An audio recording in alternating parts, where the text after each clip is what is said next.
Today, we're going to be talking about the best time to do things. Now, I want you to think about just a task that you repeatedly do. And then I want you to ask yourself, when's the best time to do it? And I want you to pay attention to a few different things. Like, when is it really easy for you to do it? When do you have the least resistance to doing this? And this could be based off of a couple things. It could be based off of like the time of day. It could be based off of like a monthly cycle. It could be based off of like what comes after a certain task. And so when you start to kind of pay attention to these things, you start to really work with yourself and your natural flow of things instead of working against yourself. So you might find that you have really great ideas after you go for a walk. So then if you're going to brainstorm something, it makes more sense to plan it after you're going for a walk versus planning it before or planning it on a day that like you're not going to go on a walk. And so when we start to notice these type of things, we can actually work with them.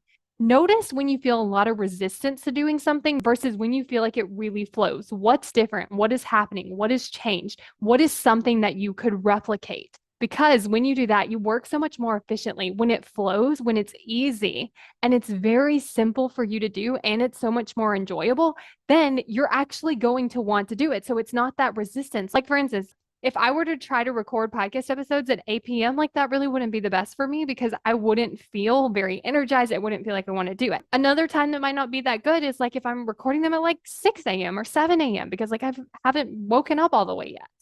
So when you're able to just start to pay attention, you can just start to make those small changes. It might not be something you can do every single time, but it is something where if you just move like 20% of your task to something that's more normal, more natural, more ease for you, that's going to make so much of a difference. So start to pay attention. Like, when are the best times for me to do some of these tasks that I'm already doing repeatedly? And then setting yourself up for success with those things by doing them at that time.